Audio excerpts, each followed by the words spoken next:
Space Marketing Podcast, where we look at marketing principles, strategies, and tactics through the lens of space. Information relating to our discussion today and links to the video version can be found in the episode show notes.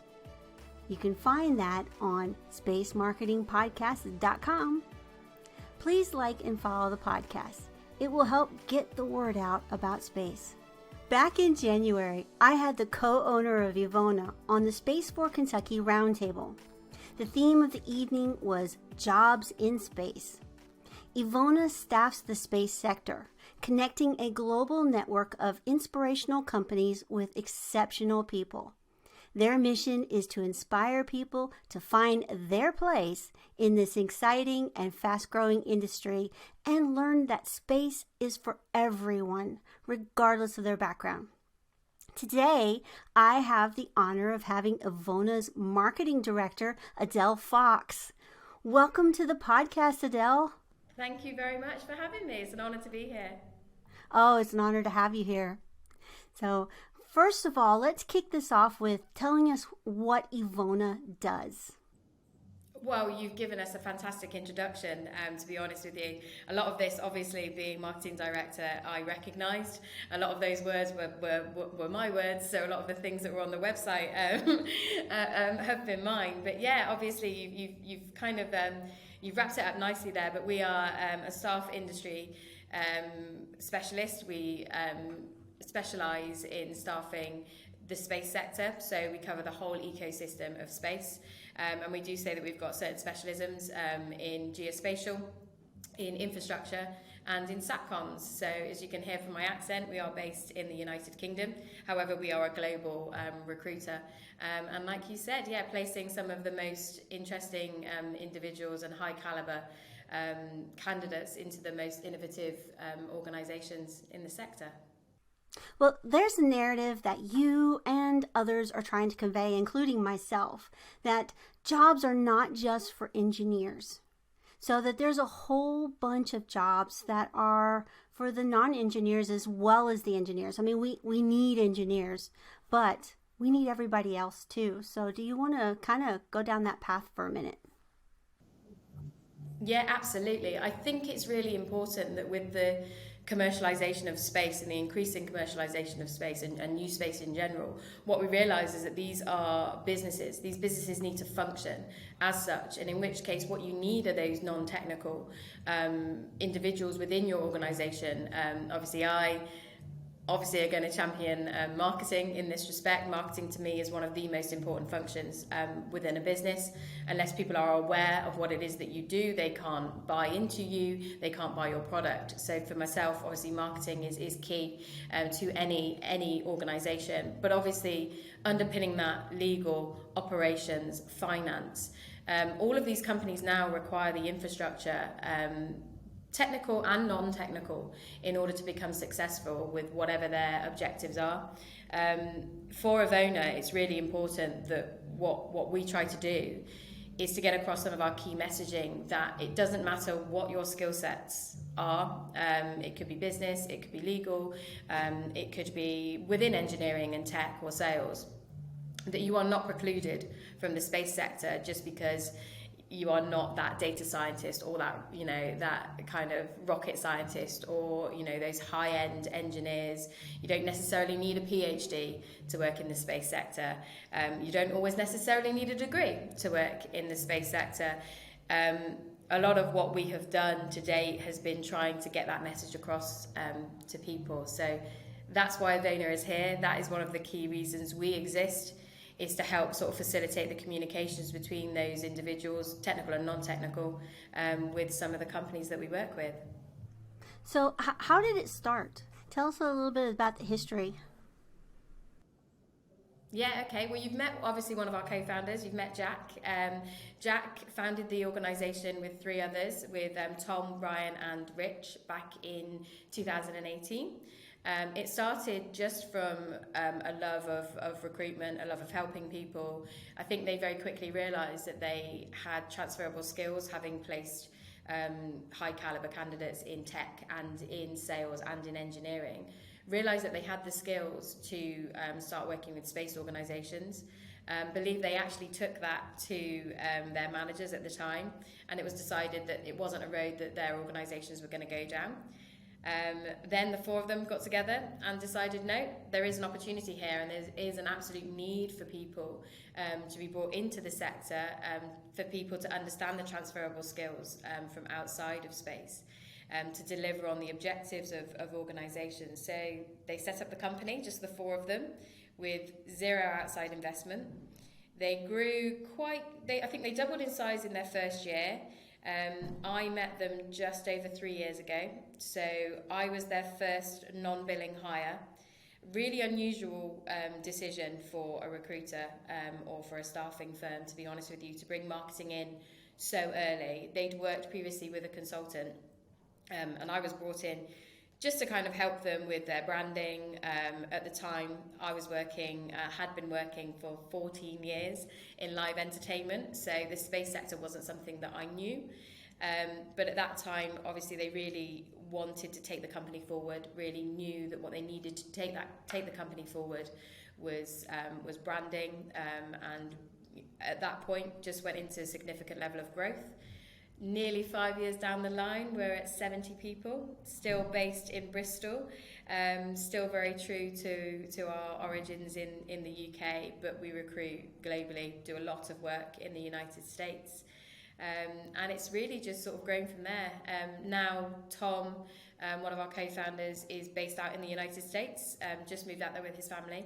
So literally this week. It's growing and growing. This week, moved in Monday, I think, with about 14 bags of luggage, I believe. Mattingly actually coming too. So I saw a post, something similar to yes, that. Jack is, Jack, yeah, that's yes. right. Jack is moving over with his wife and his two children in, I believe, the summer of this year. Just got approved by the embassy yesterday. So yeah, definitely for Evona, it's just about now expanding and capitalising on what we've managed to achieve in the 5 years. Having met the co-founders, and I'm sure at some point you'll meet the others, they have an absolute drive and an absolute ambition, and it does stem from, you know, when you sit, they are infectious. That, you know, their enthusiasm for the industry, their enthusiasm to help is absolutely infectious. It was one of the things that tempted me away from an industry I knew inside and out into one that I didn't really understand. But again, yeah, once you've met them, I think it's understandable that it's a company that you kind of want to belong to. Well, let's talk a little bit about your position. And I love what you said, that you were one of their first non-billing hires. A lot of companies, marketing is the very last thing they do, and it's the first thing they cut after they do it. So I am very impressed that they saw this as a need from the very get start, because one of the quotes that I have is, how can you change the world or start a business if no one knows you exist? And marketing makes you exist. And you want to talk a little bit about what you do? Yeah, absolutely. So for me, obviously, as a marketer, being brought in quite early in the journey, you know, I was employee 9, I believe, for the guys. It is really unusual. I think a lot, like you said, there's not very many space marketers out there at the moment, but marketing is a wholly transferable skill. It does take time to understand the market, to understand exactly what it is that your market requires of you. That is some research, and any good marketer rolls up their sleeves and gets involved. But for what it is that I do for Evona, part of it is obviously awareness. A huge part of what I'm trying to achieve is trying to get our name out there, trying to get our brand seen, trying to get people to understand what it is that Evona does. I think it's quite unusual to be a specialist within the space sector. That's bittersweet, whereas there's not very much competition. Also, in terms of SEO, space recruitment and space staffing doesn't exist as a keyword, so you can't really go after it in a digital sense. So it does present its challenges at times, although there isn't that threat of competition as such. What Evona needs to do, and what a large part of my role is trying to either explain what it is that we can do that has benefit to the clients, or break down the perceptions that they might already have. I always liken recruitment to marketing in that everyone thinks they can do it and very few people are good at it. It's one of those things that people don't quite understand what they're paying for. Right. Until you realise how good somebody is, and then you go, that's what I was paying for, and that's why my company is going to be successful. And for recruitment, that success comes from the hires that you make. So for myself, it's about sort of breaking down that perception of why people potentially don't have the expertise within their own organisation to deliver on their objectives, and why sometimes, you know, their wish list of what they're asking for, you know, years and years of experience within the space sector, doesn't necessarily exist for new space organisations, especially at the prices that they want to pay. They're going to have to look to those transferable like industries. And the skill of headhunting is a very, very, you know, definite and defined one. We have, fortunately, some very, very capable people at Evona, but trying to get that key message across to clients, you know, it's not just about putting an advert on Indeed or just putting an advert on your website. It's not just a case of if you build it, they will come. It's a case of you're going to have to go out and find the right people. And the cost of a bad hire is significant to your organisation. So a few different pronged attacks for me. One is obviously explaining things to clients. One is obviously attracting the correct candidates in the first place. And then also talent acquisition for our own organisation, trying to make Evona look and trying to convey our own culture to attract the best people to work for us. And tell your story. Yes. A lot of people... And tell our story, yeah. A lot of people think marketing is just sales. Story. And it's not. Yes. It's not. It's everything. No. It's the story. It's the personality. It's the awareness. It's all of it. It's not just the brand. It's all of it. Yeah, and it's not just, I think there is, you know, we do like to banter in, you know, within our profession, that all we do is things that are witty and pretty, but you and I know it goes so beyond that. Yes. It has absolute inroads into every single department within your organisation, whether, you know, you work in operations for an organisation, the way in which you work within the company, those key messages within your own organisation, even HR, that has to be delivered effectively. And that can be, you know, you can absolutely lean on a marketer to be able to do that. It's not just looking outside, it's not just kind of conveying your message externally, sometimes it's internally too. And I will always say that marketing is one of the most important functions of an organisation. I'm bound to say that, but well, I do firmly believe it. It's in my name. I wrote a whole book about it, so I believe it's... I'm in good company, that's why I said it. I thought you'd agree. So I believe marketing is crucial. And like you said, it's not just external. It's not just putting a pretty picture. If it was just putting a pretty picture, the big companies would not be struggling right now. And it's about creating and conveying a personality and a story. And you all do that very well with your graphics. You have some very distinct graphics that have a story. So you want to tell us a little bit about them? Yeah, absolutely. I think when it comes to sort of business-to-business marketing, or even sort of business-to-consumer marketing, to be honest with you now, as individuals, we are bombarded with messaging so constantly. And a good marketer kind of understands that in order to break through that noise of every other brand, you need to have something that stands out. So first and foremost for Evona, when I sat down and I started working with them, it's not only is this consistency of message, it's not only consistency of brand, it's not only presenting your organisation in a very constant, homogenous way so that people pick up on this brand and they understand what it is that you stand for. It's also making sure that you have that kind of rule of salience. You are top of mind when it comes to recall. So there's a few things that as a marketer we need to do. And it's a huge challenge. What obviously we try to achieve, and what I constantly say, is that unless you can explain your business in 7 seconds to my mum in an elevator, then you've done something wrong. And with branding, what branding enables you to do is to shortcut that conversation. You know, to assume that that person knows a certain something about you before you even open your mouth. So branding is hugely important for us. And again, yeah, it has to convey what it is that you want other people to know about you, but to understand what it is that you do for an organisation, for a living. But also, to a certain extent, for me, it was very important that our brand also conveys our culture and who Evona are. We are very down to earth. You know, we are millennial led, quite a few Generation Zs in the organisation. We are cutting edge, we are cool, we are at the forefront of innovation and of technology. So that is what I needed our brand to convey. Certain like colour branding enables some sort of shortcuts to that extent. Psychologically, certain colours play to benefit. So with the blue and black is very space, if I'm perfectly honest with you. And early doors, when you're trying to establish your name, leaning into that can do you a lot of favours, I've always felt, because again, it's this shortcut. At some point, however, it's a tricky balance. You need to differentiate yourself from other brands. For us, the way we chose to achieve that was through our mascot, Anna. Her name is Anna. We've constantly referred to her as Anna. And we chose to make her a woman because it was wholly reflective at the time of what our clients were telling us. We need more diverse hires. We need more women around, the boardroom. Not only gender diversity, but culturally, we need greater diversity. This is where innovation comes from.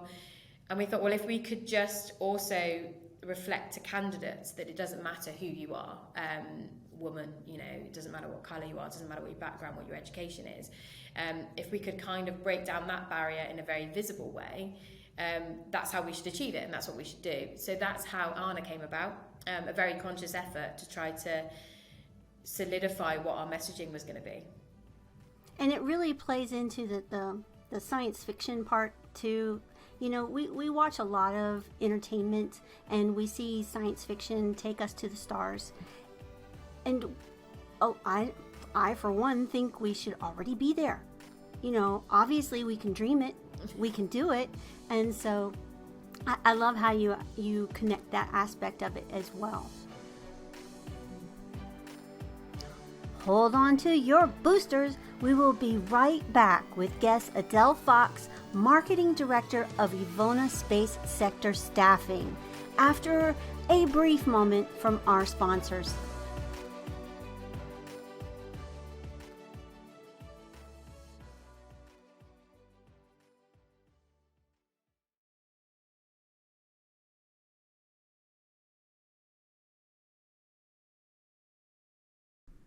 And I would like to go back a little bit about your comment with internal marketing.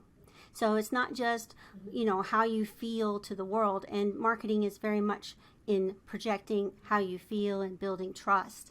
But it's also reflected back. Your staff has to be marketed to as well to make sure that they are feeling satisfied and are getting the right message. Do you want to go into that a little bit? Yeah, that's absolutely true. I think when it comes to internal communication, I personally feel you can't over-communicate in an organisation, and I feel clarity of message is probably one of the most important things. Not only does everybody in your company need to know what messages you're pushing out into industry so they can reinforce those same messages. Obviously that consistency is what's key when it comes to salience. They say, I don't know if this is still true, it was true when I went to university, but it takes you 10 exposures of a brand before you recognise that brand, and before you understand what that brand is. So being able to communicate what it is that you're doing from a marketing perspective internally into your organisation is crucially important, so that everybody is aligned with what it is that you're trying to achieve and how you're trying to have clients perceive you or candidates perceive you. It's also important though internally from a cultural perspective. We have obviously grown quite quickly as a company, and when you scale quite significantly, I think one of the things that can suffer, unfortunately, is your culture. Your co-founders now aren't making the decision about what dish soap to put in the kitchen. They're not even sometimes making the decisions about the new hires, whereas before they were so embedded in everything that your organisation does. the growing pains of a company can be eased massively by marketing, by making sure that these communications are clear, whether it's something that's come from HR, or whether it's like a policy change from HR, or whether it's something that's come from finance, or being able to understand what channels are best to communicate those messages, and then how you deliver those messages and how you maintain a culture. All of those things, I mean, it goes hand in hand with HR, but again, all of those things can be facilitated by a very good marketer. Essentially, all you're doing all the time is trying to make sure that the messages you're getting across and the relationships that you're building, and it doesn't matter in what direction, you're just trying to make sure that what you're doing is you're talking to people. That's all you're doing, and you're just trying to get your message across to that person in the most concise And I love how you talked about consistency of message, because when you have a staff that does not know what the company culture is, what the company message is, then when they are dealing with clients, it can come across as ingenuous. And there's no intention to that, but it can break down the trust that a client feels, or an employer or a candidate can feel when things aren't consistent. They don't know what is off, but they know something is off. And so that's why it is crucial that everybody have the same messaging, because it builds trust. And trust is everything. A lot of business to business is built on relationships, and I think in a way we sometimes forget that all we are doing is facilitating those relationships. And I've obviously, I run a team here at Evona. It's actually quite a junior team. A couple of the guys are just straight out of university. And a lot of the way in which they kind of approach business to business marketing, because of the way they've been taught at university, it's almost it's very clinical. It's very direct. It's actually you are still talking to somebody at the end of the day that has a family, or has interests outside of work, and there's nothing wrong with taking the time to kind of build those relationships. Now, I'm fortunate at Evona in that building those relationships will mean that it's kind of a low quantity, kind of high quality situation, whereas my background previously in ticket sales was a little bit different, where it was a high quantity situation, and you just needed to get loads and loads of sales in as quickly as possible. It's a little bit different here at Evona. We've got the luxury of being able to build those relationships, but I think as well we sort of almost take the emotion out quite a lot when we talk to other businesses, because I think we approach it in a very sort of utilitarian way, and I don't understand why that should be the case. A lot of business to consumer communications are built on emotion, and that's where the most successful brands sit. And I've often said to my guys, is actually no, we should probably be leaning in a little bit to this emotion. We are very passionate about what it is that we're trying to achieve. Let's convey that passion. Let's put that forward. It's not about the bottom line. There's a triple bottom line here that we need to consider, and that it stems from your and that stems from your communications, but it also stems from, I think, just genuine emotion and integrity, and just authenticity is what I tend to push more frequently than anything in the team, and I think that's the way that you can really kind of make your organization known when there's a lot of noise. Yeah, I mean, tactics, you need to know the tactics, but the tactics change. And if you have that really solid relationship with your audience, and I don't call them target markets, because I believe that takes a lot of the humanity out of it. But when you have those relationships with those people that you're trying to have a conversation with, if the tactics change overnight, say, look at like what Twitter's doing, or, MySpace, or some of the things that have come and gone, you will still retain that relationship, and they will seek you out if all the platforms change, if all the tools change. So that's why it's critical. And so tell us about some, an example of some of your marketing successes. What has really worked for you? Yeah, I've been really fortunate throughout my whole career, really, that I've always dealt with industries that there's been a real hunger for. Obviously, I was in live entertainment before. Space doesn't need to be branded. Space is already cool. So I'm already 50% of the way there. So when it comes to successes, I've been fortunate enough that I can kind of play on that. But when I joined Evona, we were relatively unknown. At the time, we had less than 2,000 followers on LinkedIn. We're now just over 73,000. Wow. In just under 3 years. We've managed to grow that to that stage. So incredibly lucky to have seen, you know, that level of success, and that, well, it's been hard earned, if I'm perfectly honest. You know, we've really been diligent to try to build on these platforms. LinkedIn is a huge platform for us, as you can imagine. We've also, in that time, we've changed the website. I've seen the website more than triple in terms of traffic, and every month that traffic gets slightly better. I'm used to websites that get millions and millions of unique users every single month. That with such a niche product isn't always the case, but we are seeing thousands and thousands of unique users every single month, which is fantastic. And again, that has grown, and that's just indicative, I think, of how the brand has been perceived and how the company has been received by our clients and by candidates. And I know anecdotally, when the co-founders go out into conferences, they come back and they say, everybody knows who we are, and you're like, good, because if people didn't know who we were, I'm not doing my job properly. Exactly.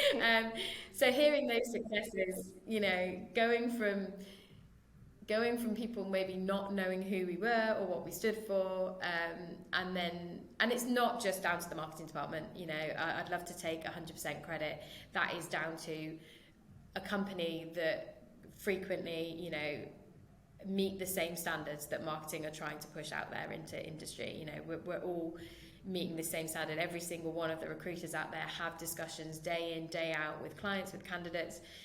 So this growth is directed by marketing, as it should be, but delivered fantastically by the team around me. So just to give them a bit of a shout out. We've all got to where we are, but to see the success of the company, to see our name grow, to see people come to us for our opinion on, you know, workforce issues within the space sector, those moments where somebody comes to you and go, you know what you're talking about. Okay, good. I'm glad you've listened. We do know what we're talking about. Exactly. And I'm going to start off with one of the challenges, because one of the challenges I see, and I know you're going to agree, is developing enough content. I mean, content will overload you. And one of the things that you guys also do, or you all do, is a podcast. That's part of the content, like me. And so do you want to talk about maybe some of the challenges that you see as well? Maybe it's a little different than content, but...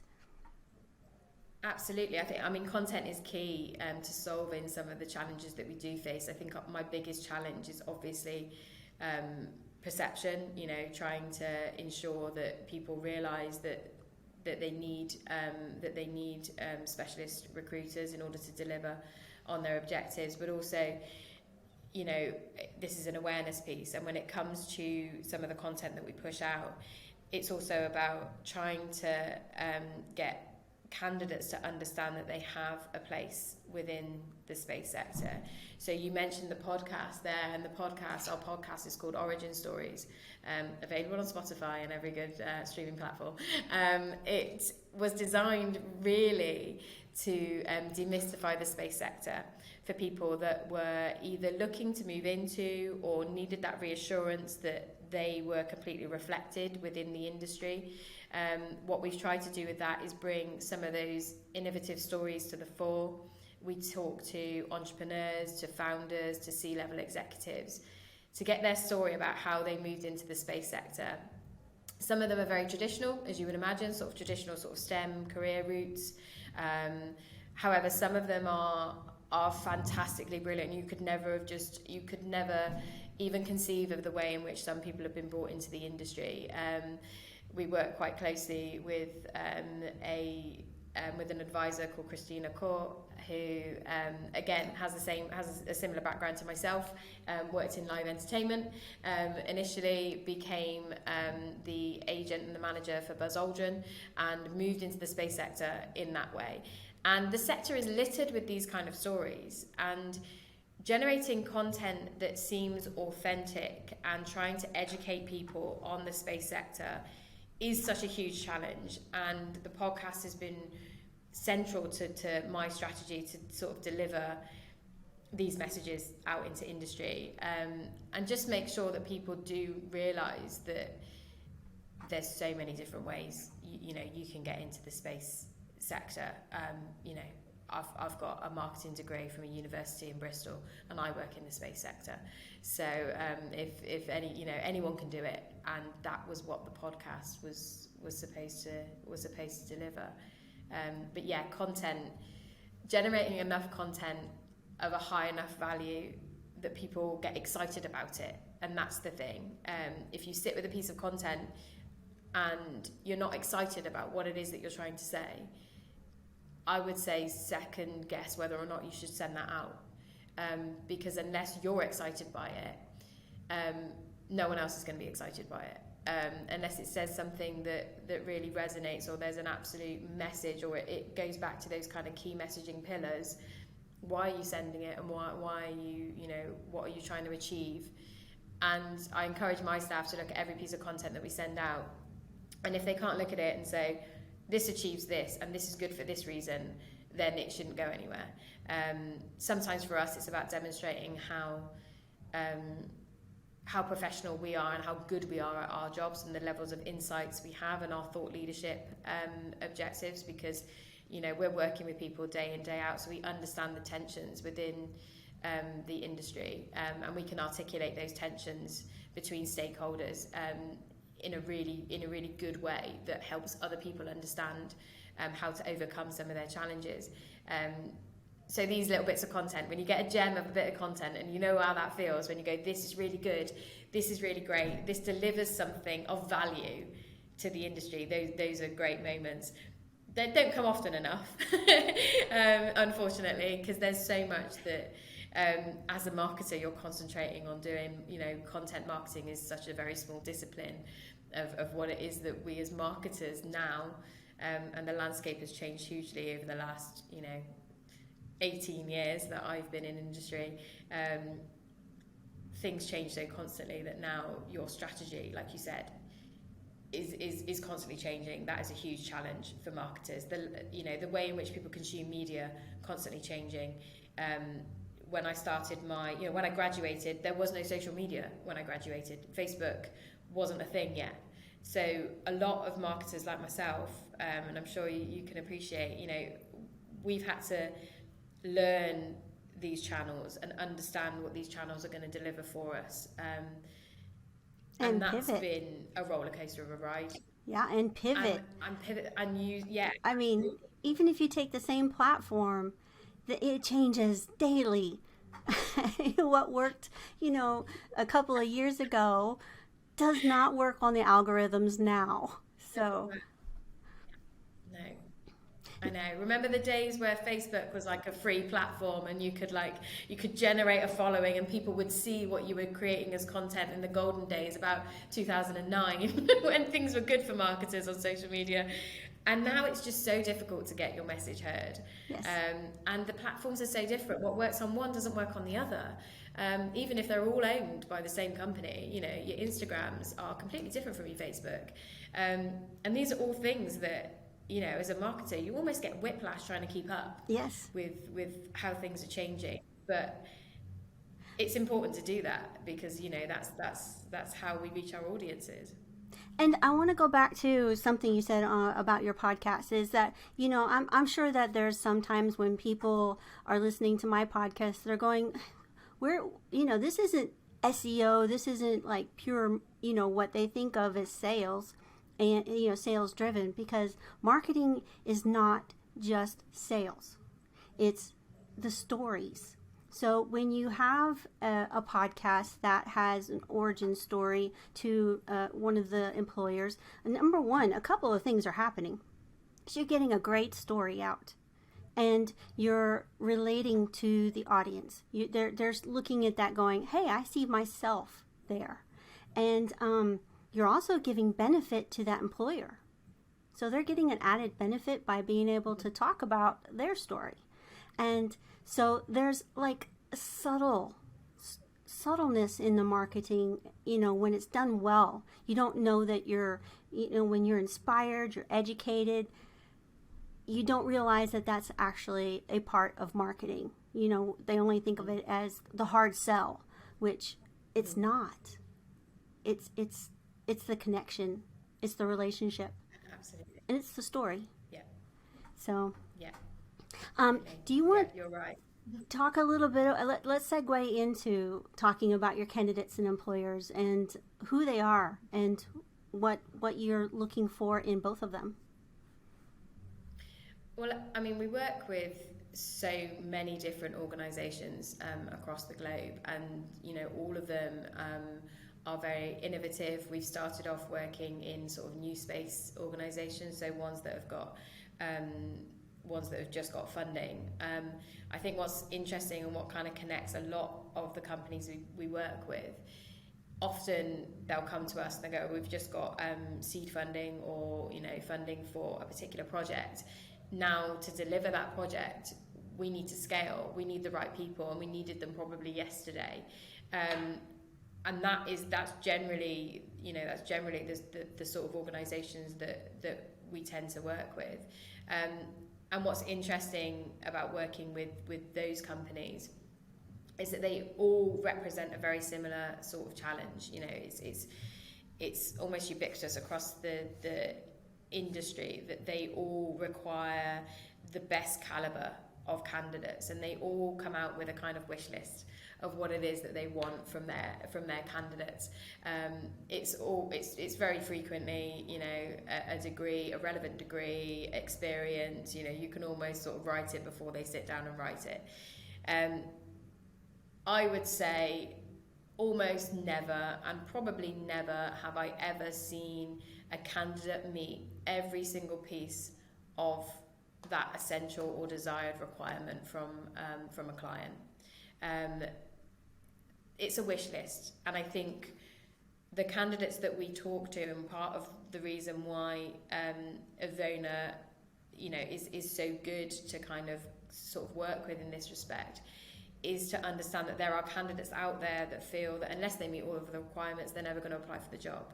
Well, Evona's part in this is kind of communicating that actually this client has an absolute need, this client has this need, and we'll advise them and we'll say, actually, you've come out with these things, and actually, to be honest with you, you probably don't need some of those requirements, or you don't know what you need, and we will help you. We've worked with so many of the type of companies.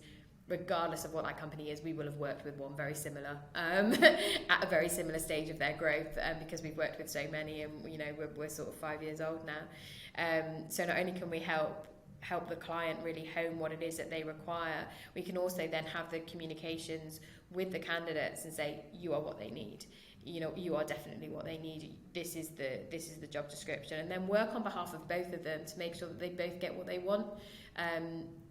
When it comes to sort of approaching candidates, a lot of the time clients require space sector experience, and I think that's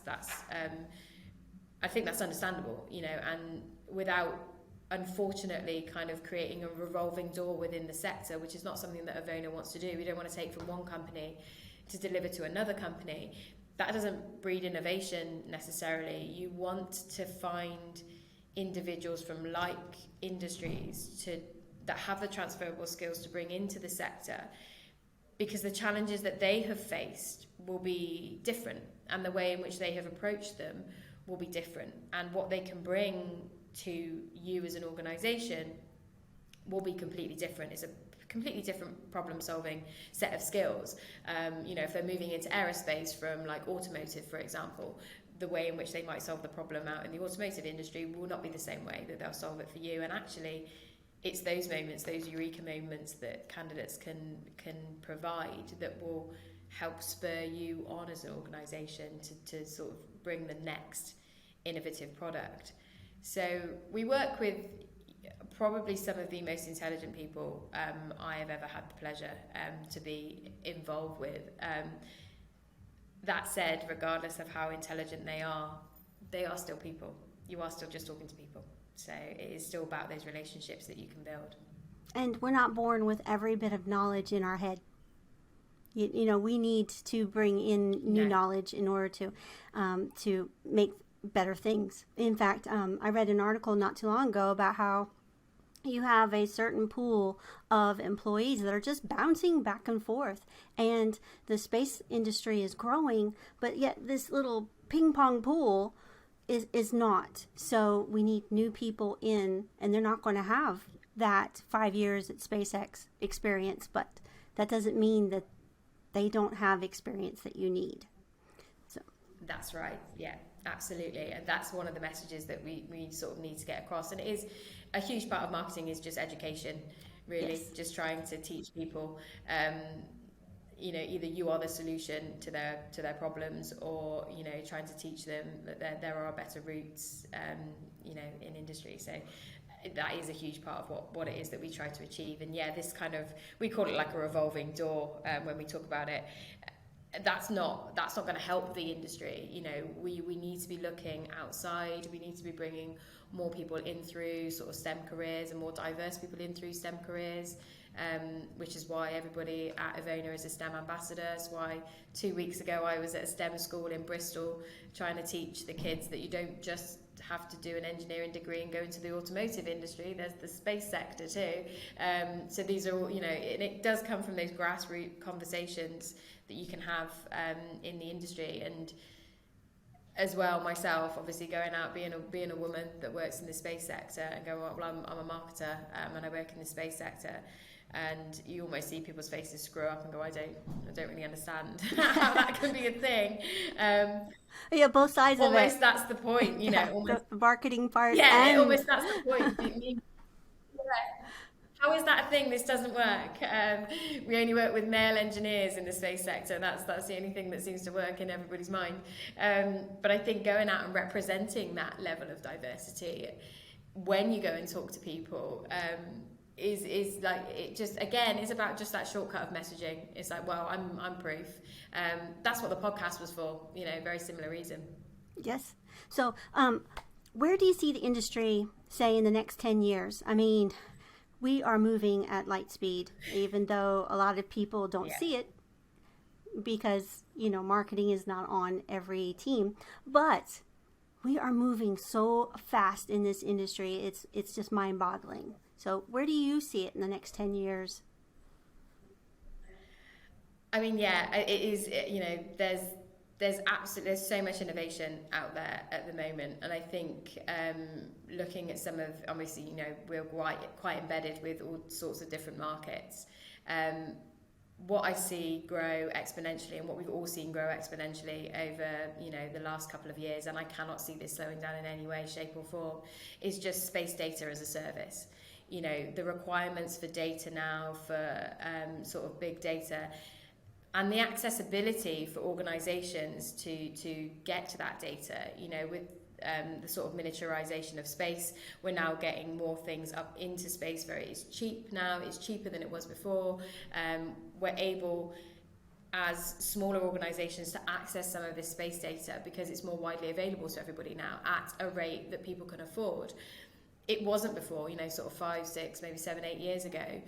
Some of the applications that we're seeing now being generated in the industry just would not have been possible before, because it would have been too difficult or too costly to have obtained that data. So absolutely, data, space data as a service is going to be, you know, one of the major growth areas of the space sector in the next sort of decade or two.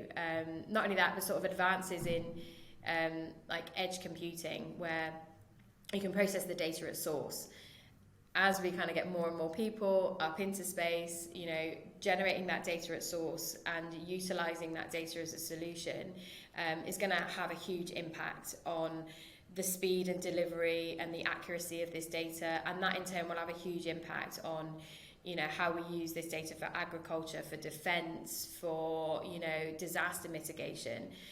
All of that for me stems back to how we're going to utilize data more and more in the future, and space data specifically more and more in the future. There's a number of, I mean, I briefly mentioned there sort of being kind of in orbit, but in space manufacturing as well, I see as a huge growth area as we begin to kind of explore and look to inhabit the lunar surface. Obviously, you know, Artemis mission, we're going to go back.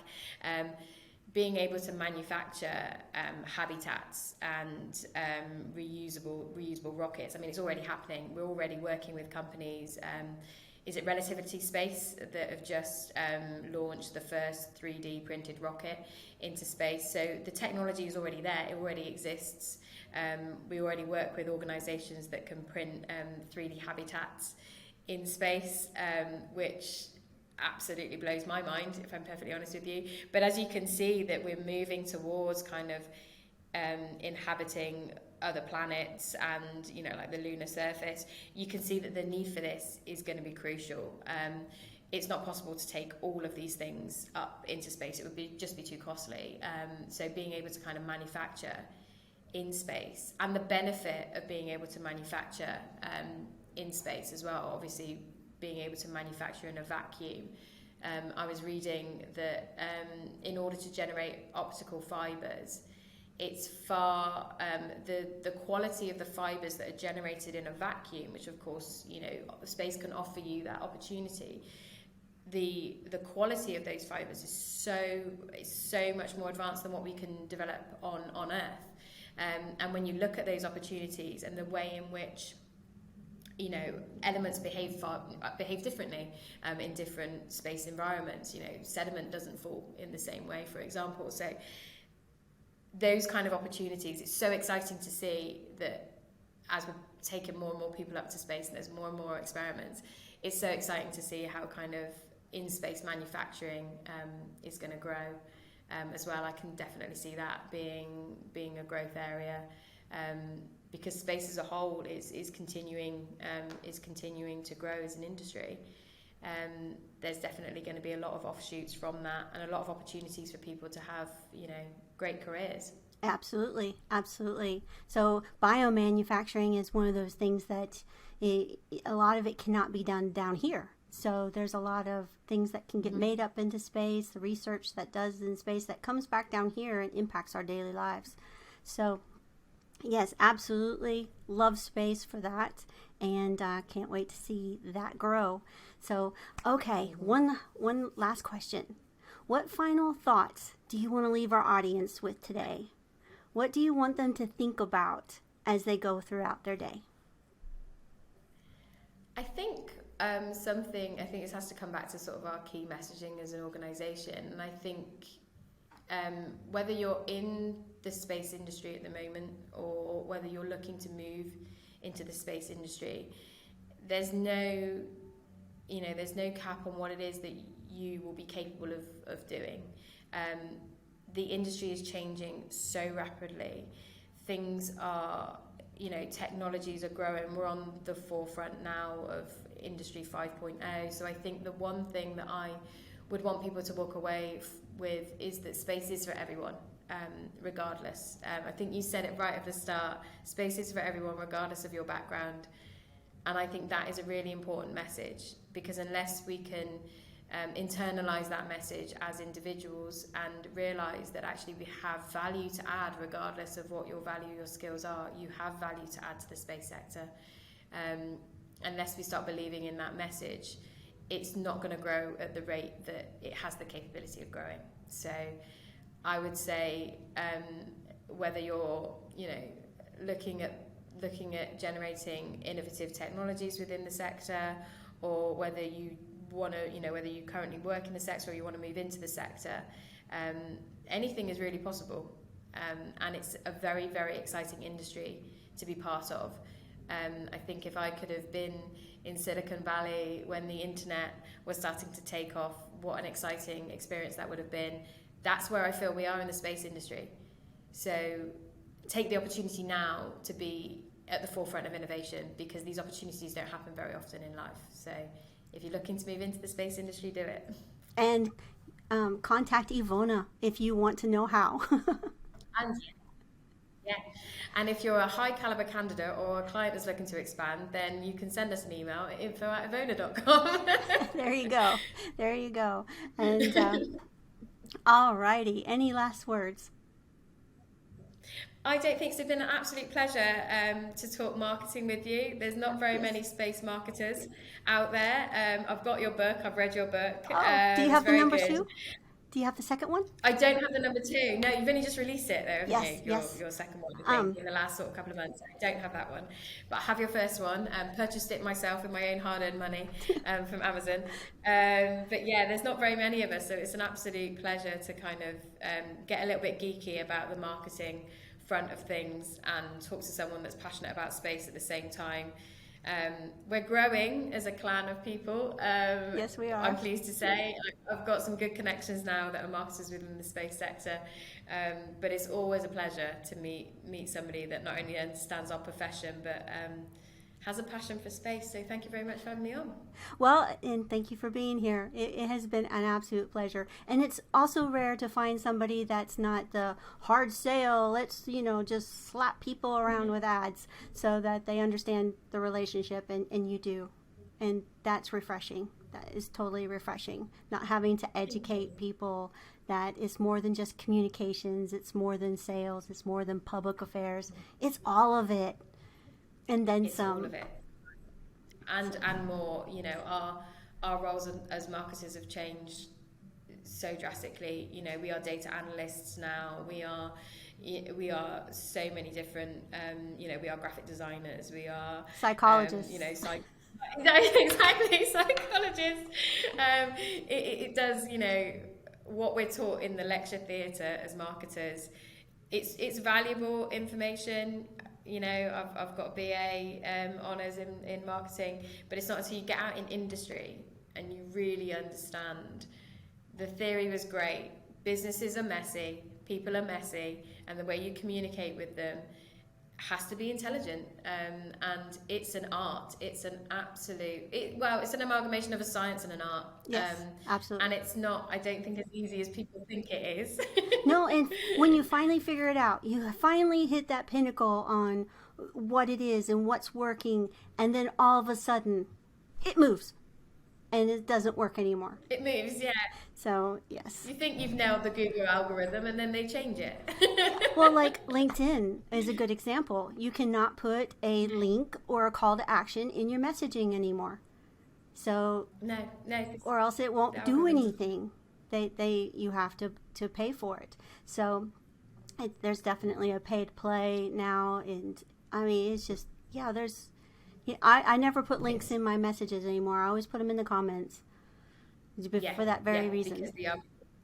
I think as well, though, as soon as we work that out as marketers, it almost seems as if there's somebody at LinkedIn going, I like that you've worked that out, but now we're going to change. So the field is not the same as it was anymore. Right. We've moved the goalposts, and now you're going to have to think of some other way to beat the algorithm. But actually, that's what I love. That's what I've loved about marketing since I've moved into it. It's no day is the same. No. Something will always come to surprise you. Sometimes your biggest failures are somehow your biggest successes because they teach you the best lessons. That's a hard pill to swallow. One I think most of us have in our early careers, but again, that's why marketing is just it's just so much. It's so fun as a profession. It's a big puzzle, and I love puzzles. Yes. Yeah. Yes. So alrighty. Well, I appreciate it. That was a lot of good stuff, especially at the end. That was also good. So I thank you, and I'm pleased.